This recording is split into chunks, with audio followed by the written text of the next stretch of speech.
ఇట్లా మాట బాహుబలిలో అవకాశం రాలేదని బాధపడ్డ సీనియర్ యాక్టర్లు చాలా మంది ఉన్నారు. అది మీ దాకా వచ్చి అటు వెళ్ళిపోయింది కదా. చేశాను, యాక్ట్ కూడా చేశానండి. చేశారు, బయటికి రాలేదు కదా. అది రాలేదు, నేను ఎప్పుడు ఫీల్ కాలే. కాకపోతే అందరూ ఫీల్ అవుతున్నారు, నీ అమ్మ బాహుబలి చేసి ఒకటి ఏది రసం అంటే తీసేశారు రసామె ఏం కదే, లెంత్ ఎక్కువ తీసేశారు, దాని ఏముంది అప్పా పోయింది రా. అసలు బాహుబలిలో ఉన్నట్టయితే నువ్వు అసలు ఏందో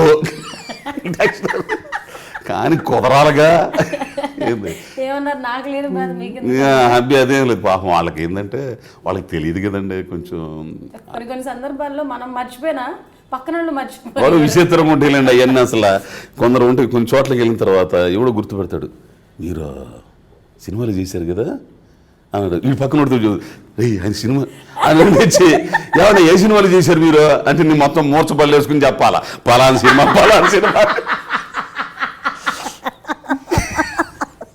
ఇప్పుడు ఆయన ఎవరు సినిమా చూడ్డు, ఈడు చెబుతాడు ఏ సినిమాలో రా అని అడుగుతాడు, పలానా సినిమాలో రా, అది నేను చూడలేదు, ఇంకే సినిమాలో ఉండరు. ఇవన్నీ అట్టుంటాయి అంటే గుర్తుపెట్టి చెప్పేస్తారు. అసలు బలి విచిత్రంగా ఉంటాయి. అసలు మళ్ళీ నేను మామూలుగా ఎట్టానే ఉంటా, అయినా ఈయనేంది ఎట్టుంటాడు సినిమా కాదేమోరా.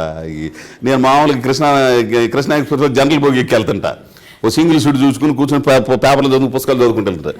చూస్తారు ఈయన బలి కొట్టి విచిత్రంగా. కాబట్టి మీరు సినిమా నేను ఆడే సినిమా కాదు మీలాగా ఉండేవాడండి సీరియల్లో కనపడుతుంటా, మీరు ఆడుకుంటారేమో. అసలు నేను పట్టించుకోను, అసలు వాళ్ళే డిసైడ్ అయిపోతారు పేపర్ ఊరికే చదువుతున్నట్టు వింటారు అన్ని. అసలు వాళ్ళు డిసైడ్ అయిపోతారు ఈయన కాదు, వాళ్ళు అయితే యాక్టర్లు అయితే ఎందుకు వస్తారు. తర్వాత కొంచెం ఇబ్బంది అయ్యి ఇప్పుడు కొంచెం బస్సులో గిసులో అట్లా వెళ్ళటం ఏం సరిపోతుంది తప్పితే. ఫ్లైట్స్లో తిరుగుతున్నారా ఇబ్బంది పడడం వల్ల? అబ్బే ఫ్లైట్స్ అంత లేదు, ఏదైనా సినిమా చెన్నై బెంగళూరు వెళ్ళేటప్పుడు మాత్రం ఫ్లైట్స్ అట్లా. అంటే మీరు చెబుతుంటే ఇప్పుడు పెరిగే కొద్దీ కొంచెం అవి కూడా వస్తుంటాయి కదా అట్లా. ఏదైనా నేను భారతీయుడే అంటారు, ఫ్లైట్లు వచ్చినా ఏది వచ్చినా ఇంకా ఫ్లైట్కి మించింది వచ్చినా కూడా ఇలాగే ఉంటారు అంటారు. So great. కానీ నా గోల్ నేను చేరుకోవాలి, అదే లక్ష్యం నాది. ఏం మీ అల్టిమేట్ గోల్? అంతే, అంటే చెప్పాను కదా ఆ మహానటుల సరసన నా కోట గారికి లాగా కోట గారి నేను తాగలిగినంత ఆర్టిస్ట్ని. ఎందుకంటే నా కోట గారి ప్రభావం నా మీద చాలా ఉంటుందండి. కొన్ని సినిమాల్లో ఆయన చేస్తుంటే ఆయన కనపడ్డు, క్యారెక్టర్ కనపడింది. అసలు ఎటువంటి క్యారెక్టర్లు అండి, మనకి ఎప్పుడు వస్తుంది అవకాశం, ఎప్పుడు చేయగలవయ్యి అని తప్పన పడుతుంటాను నేను. కోట గారి యాక్టింగ్ ఎప్పటి నుంచి అబ్జర్వ్ చేయడం మొదలు పెట్టారు? ఎప్పుడంటే అదే ప్రతిఘటన, అప్పటి నుంచే ఆయనకి ఫ్యాన్ అయిపోయారు. అసలు మీకు బాగా నచ్చి మీ మనసుకి హత్తుకున్నటువంటి సంఘటన ఏదో? చాలా మంది ఉన్నారు కదా ఆర్టిస్టులు, సీనియర్ ఆర్టిస్టులు. గణేష్ సినిమాలో తిరుపతి స్వామి గారు ఆయన లేరు, చనిపోయారు పాపం. ఆ సినిమాలో ఆయన క్యారెక్టర్ హోమ్ మినిస్టర్, ఆరోగ్య శాఖ మంత్రి క్యారెక్టర్ ఎంత గొప్పగా చేస్తాడు. ఎన్ని వేరియేషన్స్ ఉంటాయి. ఆ నటుడికి కావాల్సింది నేర్చుకోవాలి, వాళ్ళందరం చూసి నేర్చుకోవాలి. అసలు మనదైన స్టైల్లో వాళ్ళలాగా చేయటం కదా, మళ్ళీ మనదైన స్టైల్లో మన దాంట్లో మనం చేయగలగాలి. అట్లా నాకు ఆయన అంటే బాగా విపరీతమైన అభిమానం. చాలా మంది ఆర్టిస్టులకి కోటా గారు లాగా ఒక గాడ్ ఫాదర్, ఒక రోల్ మోడల్, ఒక ఐకాన్ ఉంటారు. వాళ్ళని చూస్తూ వాళ్ళని ఇమిటేట్ చేస్తూ మెల్లమెల్లగా వీళ్ళ స్వతహాగా ఉన్న క్వాలిటీస్ని కూడా ఇంబైబ్ చేసుకుంటూ వెళ్తుంటారు, లాస్ట్కి ఒక పేరు తెచ్చుకుంటారు. అట్లా మీరు కోటా గారి క్యారెక్టర్స్కి ఇన్స్పైర్ అయ్యి ఆయన ఇమిటేట్ చేయడం మొదలు పెట్టారా కెరియర్ బిగినింగ్లో? అట్లేం లేదు, నాకంటూ నేను చేసుకుంటా. అయితే ఆయన ఇన్ఫ్లుయెన్స్ ఉంది. అసలు హస్కీ డైలాగులు కానీ కొన్ని డైలాగులు ఎయిర్తో చెప్పే డైలాగులు కానీ ఇవన్నీ ఎట్లా చెప్తారు, ఇవన్నీ కూడా నాకు టీవీలో పనిచేసేటప్పుడు పెద్ద ఆర్టిస్టులతో పనిచేసేటప్పుడు అవన్నీ బాగా అబ్జర్వ్ చేసేవాళ్ళని. బాగా ఇది అంటే ఎందుకు అడిగానంటే చాలా మటుకు మన అభిమాన హీరోలను ఎక్కువగా చూడడం వల్ల ఇమిటేట్ చేస్తాం, మనకు తెలియకుండానే ఇమిటేట్ చేస్తాం కెమెరా ముందు. ఇమిటేట్ చేయనోడు ఆర్టిస్ట్ కాడండి ఎప్పటికి కూడా. తర్వాత తన ఇదేంటని తర్వాత చేసుకుంటారు. మీరు అన్నారు ఆబ్వియస్ గోల్ వాళ్ళ సరసన, అంత పెద్ద నటుల సరసన చేరాలని. అంత కాకపోయినా కొంచెం అందులో ఎంతో కొంత పర్సంటేజ్ గొప్ప అంబిషన్ ఉంది, నాకు ఆ స్థాయికి వెళ్ళాలనుకుంటున్నాను అన్నారు కదా. చాలా మటుకు మన టాలెంట్ని మెజర్ చేయడంలో, అంటే ఈయన బాగా చేస్తారు ప్రశంసలు రావడంలో, అప్రిసియేషన్లో కానీ ఒక అవార్డు వస్తే ఓకే గుర్తిస్తారు ఇంకా బాగా మీ మీ పాత్రను కానీ మీ కెరియర్ గ్రాఫ్ని కానీ. లేకపోతే ఇప్పుడు మనం ఈ వ్యూస్ కానీ లేకపోతే దానికి ఇచ్చిన రివ్యూ కానీ సినిమా అట్లా రకరకాలుగా ఒక్కొక్క థింగ్ని బేస్ చేసుకొని డిసైడ్ చేస్తుంటారు మీ టాలెంట్ని. ప్రేక్షకుల మన్ననలు మించిన అవార్డులు ఇవ్వండి నా దృష్టిలో.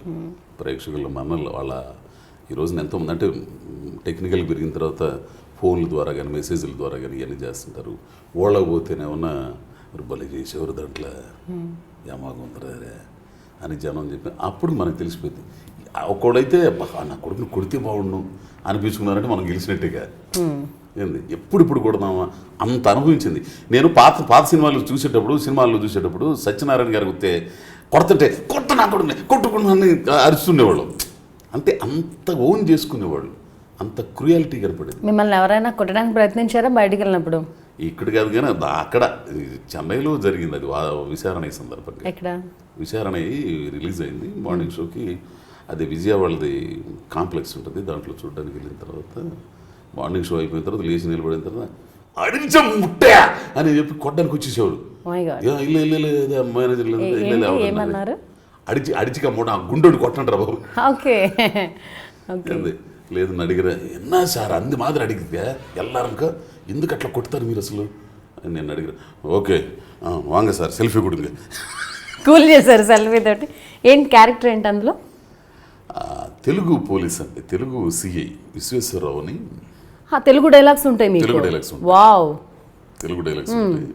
అది గుంటూరు నుంచి స్టార్ట్ అయింది ఆ కథ, తమిళకి వెళ్ళిపోయింది అనమాట. అది ఒక అద్భుతమైన సినిమా అండి. అది అసలు లాకప్ అని చెప్పేసి చంద్రన్ అని చెప్పేసి ఆటో డ్రైవర్ కథ అనమాట, నవల. అది దాన్ని విచారణగా తీశారు. అది ఫెస్టివల్. మన తెలుగు సినిమాలో తెలుగు కన్నా ఎక్కువగా ఇతర భాషలు వినిపిస్తూ ఉంటాయి, కానీ ఒక తమిళ సినిమాలో తెలుగు భాష మీ క్యారెక్టర్ రావడం అది వింటున్నప్పుడు ఎలా అనిపించింది? అంటే ఆయన ఏమో ఒక 3 నెలలు కదా, 5-6 నెలల నుంచి ఆ క్యారెక్టర్ కోసం చూస్తున్నాడు, ఆర్టిస్ట్ కోసం. ఆ టైంలో చలపతి గారు అని ఒక మేనేజర్ చూడటం, నన్ను వాళ్ళకి పరిచయం చేయటం, ఆయన వెట్రిమారన్ గారు పిలిపించడం, చూసి నాకు సరిపోతాడని చెప్పేసి చేయటం. చెన్నైతో మీకున్న అనుబంధం? చెన్నైతో అంటే కొంచెం అదే తమిళ సినిమాలు కాబట్టి కొంచెం గుర్తింపు వచ్చింది అక్కడ. అది కొంచెం నాకు ఒక రకమైన ఫీల్. పాతగా ఇది కదా చెన్నై అంటే అందరి డ్రీమ్ కదా ఒకప్పుడు. రామారావు గారి ఇల్లు, నాగేశ్వరరావు గారి ఇల్లు, ఘంటసాల పాడిన పాటలు, ఇది ఏవిఎం స్టూడియో, ఇది ఎదురుగానే రజనీకాంత్ గారు కూర్చున్నారు, పానగల్ పార్కు, ఇవన్నీ చెబుతుంటే ఒక రకమైన పులకింత వచ్చింది కదా. తెలుగు తమిళ అనేది ఒక ఫ్యామిలీ. అంతే. భాష మీద పట్టు ఎలా సాధించారు? ఇంకా సాధించలేదు, ఇప్పుడే కొంచెం నేర్చుకుంటున్నాను. అది ఆ మూవీలో కాకుండా ఇంకా వేరే తమిళ మూవీస్లో ఇప్పుడు జరుగుతుంది. ధనుష్ తోటి మారి 2 అని చెప్పేసి, ధనుష్ హీరో, నేను ఒక విలన్ని, అదొకటి జరుగుతుంది. హిపాప్ తమిళ అని చెప్పేసి మన ఆది మ్యూజిక్ డైరెక్టర్, అతనితో ఒక సినిమా జరుగుతుంది. ఖుష్బూ గారి హస్బెండ్ సుందర్ సి కుమార్ గారు ప్రొడక్షన్లో అదొకటను. ఇంకోటి శివపు సేవలు అని చెప్పేసి కన్నడ కిషోర్ హీరోగా నేను విలన్ ఒకటి అనుకుంటున్నారు. ఇంకోటి ఏదో అడుగుతున్నారు, చేయాలి. ఇప్పుడు ఆ మూవీలో ధనుష్కి సంబంధించి ఏదైనా ఒక తమిళ డైలాగ్? మర్చిపోయి అసలు తమిళ డైలాగ్ వినాలని ఉంది, గుర్తులేదు ఏంది అవి అప్పటికప్పుడే డైలాగులు. కానీ నాకు సంతోషం ఏంటంటే లొకేషన్కి వెళ్ళిన తర్వాత అదే కొంచెం ఐరన్ ఓర్ పడింది అక్కడ. ఇది మచ్చ కూడా అది అదే అబ్జర్వ్ చేస్తున్నా నేను. ఐరన్ ఓర్ ఫ్యాక్టరీలో గుమ్మడిపూడి జరుగుతుంది, ఆ డస్ట్ అంతా పడి కొంచెం రియాక్షన్ ఇచ్చింది. ఇది తర్వాత తగ్గిపోయింది, మచ్చ ఏర్పడింది. అందరు ఆర్టిస్టులు అందరూ ఉంటే ఎవరో తెలియజా, ఈయన ఎవరో తెలుసు, ನಮ್ಮ విచారణ పోలీస్ గారు అని అందరూ పరిచయం చేస్తున్నారు ఆర్టిస్టులకి. అప్పుడు నాకు ఇదంతా గడ్డం ఉంటుంది, క్యారెక్టర్లో గడ్డం, జుట్టు, ఇదన్నీ ఉంటాయి, నాకు గెటప్ వేరుగా ఉంటుంది. అట్లా థ్యాంక్స్ సార్. మన మాతృభాషలోనే కాకుండా తమిళ ఇండస్ట్రీలో కూడా మంచి పేరు తెచ్చుకోవడం ఎలా అనిపిస్తుంది? ఇప్పుడే కొంచెం పేరు అవుతుంది, అందుకని లేదు అది.